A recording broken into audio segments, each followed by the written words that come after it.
Hey, what's going on, guys? Rum Gaming here, back in the video. Today, we're taking a look at what is changing for Shadow Priest in Season 1 of Midnight. So let's just go ahead and jump right into it. Let's start out with the baseline spell changes. So Silence, Dispersion, and Vampiric Embrace are all going to be baseline now. You don't have to spend a talent point on any of these. And Silence cooldown was taken from 45 seconds to 30 seconds. This is really nice because Silence has been a pretty big pain point of Shadow in both PvP and Mythic Plus. Not having access to a really good silence has just been an issue with like their group utility. So this is a very welcome change for Shadow Priest. Dispersion also going baseline. If you're not sure what Dispersion is, just reduces the damage that we take by 75% for 6 seconds, and it heals us. So this is going to be one of our main defensive tools going baseline, along with Vampiric Embrace, going to cause us to heal for the shadow damage that we deal. So welcome changes here in the baseline category. Let's move on to the class talent changes. So starting out, Psychic Scream, Desperate Prayer, and Fade now live in the class tree. And these were all baseline, and I guess this just kind of works into the they want less buttons to press essentially for Shadow Priest, and they're wanting their the main things that you'll pretty much always take in all content types to always be baseline. The things that are a bit more situational, they want those to go into our class talent tree. Now, one thing that's interesting is a Mind Blast has now been moved to the class tree, and Shadow Word Death is no longer granted to us by default. Shadow Fiend is also no longer with us by default and is instead in the Spec tree, and this will proc through a talent called Depth of Shadows here. So Shadow Word Death has a high chance to summon a Shadow Fiend for 5 seconds when damaging targets below 20% health, and the Shadow Fiend is going to generate Insanity for us. So it'll do a little bit of damage on its own, but really the value that you're getting from this is the insanity that it generates. Okay, moving into our spec changes. So the developer's stated goal for Midnight was to kind of streamline Shadow's cooldown windows and just kind of reduce the number of high priority rotational procs. And you kind of see that here in this first sentence. So the redesign begins with the removal of our Dark Ascension. So this has been removed, and then Void Eruption has been reworked. And that has been reworked into something here called a Void Form. So this is on a 2-minute cooldown, and this is going to bombard our target with something called Void Volley, and it's going to twist our Shadow Form with Void Magic, increasing our spell damage by 10% for 20 seconds. So you can see this spell is replaced with Void Volley while Void Form is active, so this button is just going to turn into the Void Volley button. And to read out Void Volley, releases a volley of pure energy, firing 10 bolts at your target, 1 bolt at all enemies within 10 yards of your target, and it generates Insanity.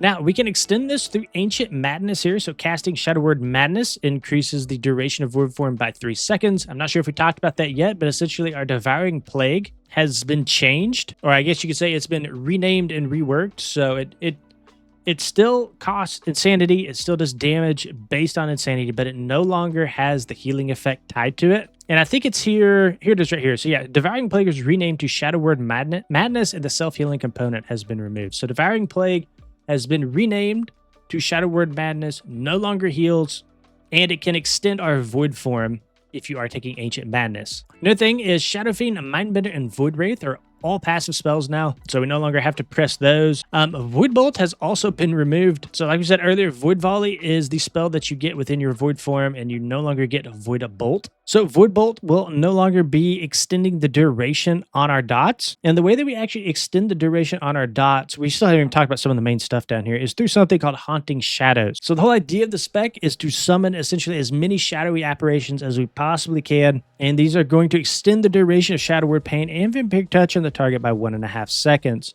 So how do we even get these up, How do we even apply our dots in the first place? So the way you do that is no longer through Shadow Crash. So Shadow Crash was reworked into something called Tentacle Slam. You'll get 2 charges of this. And essentially this large tentacle is going to slam down, and it's going to apply your dots on up to 6 mobs. And it's going to, this is the cool part of it, is it's going to prioritize mobs that do not already have Vampiric Touch on them. So this will apply both dots, our Shadow Word Pain and our Vampiric Touch, and we extend the duration of our dots through Haunting Shadows, right? Through all those shadowy apparitions that we spawn. We talked about the Devouring Plague reworked into Shadow Word Madness, and then we have our Mindflay Insanity. So these procs are now exclusive to Archon, and the only way that you proc Mindflay Insanity is going to be from your Halo now. So these are really a lot of the main changes right here. There were a lot of issues with Shadow Crash, especially like you throw out a Shadow Crash and it had that travel time associated with it. And the tank could like move the mobs out of your Shadow Crash, and you just basically miss your entire opener. So I really like the tentacle slam, and the fact that haunting shadows is built into our shadowy apparitions now is huge for being able to keep our dots up on our target. So I really like the rework so far.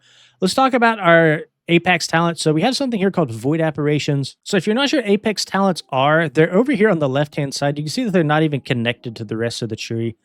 So everything down here on this left-hand side is going to be considered our Apex talents, and we get 4 of them. So the first one's going to be Void Apparitions. So when an effect from an idol is activated, conjure a shadowy apparition. So if you're not sure what idols are, they're going to be down here at the very bottom of our tree, all the way across the bottom. And long story short, your tentacle has a 100% chance to proc these different idols. So you want to basically be sending your tentacle as much as you possibly can.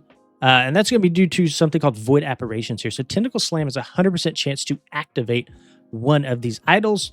And I read, I believe you don't even have to be talented into these idols. So yeah, right here, this does not require you to have the idol talented to proc it. So I don't really know necessarily what that means. Maybe somebody in the comments can add a little bit of information. Like, do you just not have to take these? I guess you'd still want to take these because your other spells can proc this as well, but I just thought that was kind of interesting. So you have Void Apparitions.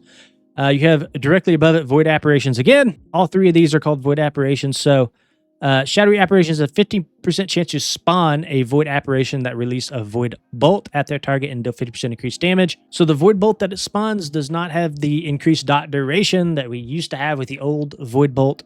Just FYI there, it's just increased damage. And these Void Apparitions are just basically beefed up Shadowy Apparitions is all they are. And if you put 2 points into this, that increases to 30% chance. And then at the top here, I probably should have started at the top. I kind of did this in reverse. When an effect from an idol is activated, conjure Shadowy Apparitions. So Tentacle Slam procs the idol effect, which then in turn loops back and procs an apparition. So it all kind of funnels from your Tentacle Slams. So yeah, just quickly wanted to go over that. So here are talent tree changes. We got Archon and Void Reaver here. So the Archon tree, I believe, got quite a bit weaker from these changes. And that's mainly due to Surge of Insanity only being able to proc from Halo now. So it can no longer proc from our Mind Flay Insanity. Then we also have a massive change down here. Perfected Form now increases our damage during Void Form by 5%, and this was 20% prior.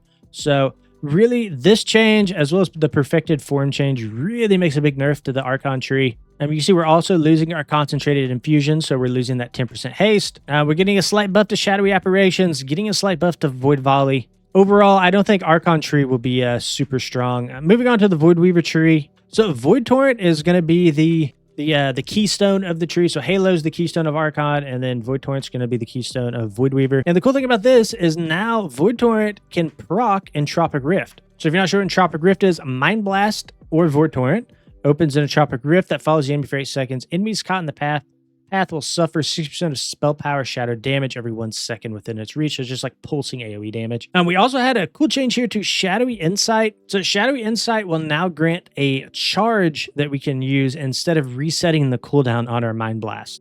So it's kind of annoying right now because in the War Within, you can essentially get your Mind Blast off cooldown and then proc a Shadowy Insight, which is essentially a wasted proc because it's already off cooldown. So now instead of that, it's just going to give you an additional charge of Mind Blast. So that's really cool. I mean, the thing that's really nice about Entropic Rift is we have some synergy here with something called Void Heart.